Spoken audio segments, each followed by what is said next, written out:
ကရင်မျိုးသားနိုင်ငံရေးဆွေးနွေးပွဲမြေယာနဲ့တယံဇာတဆိုင်ရာကဏ္ဍဒုတိယနေ့အစီအစဉ်ကိုဇန်နဝါရီလ6ရက်နေ့မနက်ကဖအံမြို့ဇွဲကပင်ခမ်းမမှာကျင်းပခဲ့ပါတယ်။ဆွေးနွေးပွဲဆိုင်ရာပထမနေ့မှရလဒ်နဲ့အနှစ်ချုပ်များကိုတာဝန်ရှိသူများကဖတ်ကြားတင်ပြခဲ့ပါတယ်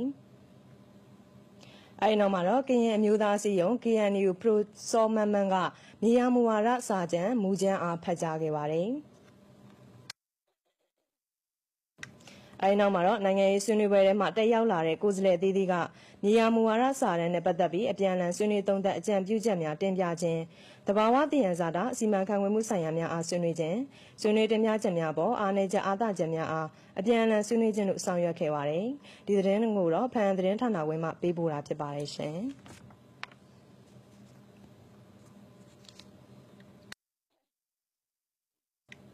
တနင်္သာရီတိုင်းဒေသကြီးမြိတ်မြို့ပလဲရတနာခမ်းမမှာဒေသအလိုက်အမျိုးသားအဆင့်နိုင်ငံရေးအကျိုးဆွေးနွေးပွဲကိုဇန်နဝါရီလ12ရက်နဲ့13ရက်တို့မှာကျင်းပမှာဖြစ်ရာဆွေးနွေးပွဲနဲ့ပတ်သက်ပြီးဇန်နဝါရီလ6ရက်နေ့ကပလဲရတနာခမ်းမမှာလွှတ်တော်ကိုယ်စားလှယ်များကဒေသခံပြည်သူများအသင်းအဖွဲ့များနိုင်ငံရေးပါတီများအားတည်ပြီးရှင်းလင်းခဲ့ပါတယ်။မြိတ်ခရိုင်အမျိုးသားအဆင့်နိုင်ငံရေးအကျိုးဆွေးနွေးပွဲကျင်းပရေးဦးစီးကော်မတီဥက္ကဋ္ဌခရိုင်အုပ်ချုပ်ရေးမှူးကဆွေးနွေးပွဲကျင်းပမယ့်ကိစ္စနဲ့ပတ်သက်ပြီးရှင်းလင်းပြောကြားခဲ့ပါတယ်။ဆွေးနွေးပွဲမှာဖက်ဒရယ်စနစ်နဲ့ပတ်သက်တဲ့အခြေခံရမယ့်မူများဒေသနာရဖွံ့ဖြိုးရေးဆိုင်ရာအခြေခံမူများဖက်ဒရယ်စနစ်ကိုအခြေခံတဲ့မြေယာမူဝါဒများနဲ့ပတ်သက်ပြီးမြေခရိုင်ပြည်သူ့လွှတ်တော်အမျိုးသားလွှတ်တော်နဲ့တိုင်းဒေသကြီးလွှတ်တော်ကိုယ်စားလှယ်များကအကြံပြုရှင်းလင်းပြောကြားခဲ့ပါတယ်။ဆက်လက်ပြီး Our Future Initiative OFI မှဦးတင်ကိုဦးနဲ့တက်ရောက်လာကြသူများကဆွေးနွေးပွဲနဲ့ပတ်သက်ပြီးဝိုင်းဝန်းအကြံပြုဆွေးနွေးကြရာဆွေးနွေးချက်များနဲ့ပတ်သက်ပြီးကျင်းပရေးဦးစီးကော်မတီဥက္ကဋ္ဌကကော်မတီအလိုက်ဆောင်ရွက်လျက်ရှိတဲ့လုပ်ငန်းများနဲ့ဆွေးနွေးပွဲမှာစိတ်ပါဝင်စားသူများပါဝင်ဆွေးနွေးပေးကြရန်ဖိတ်ခေါ်ခဲ့ကြောင်းသိရှိရပါတယ်ရှင်။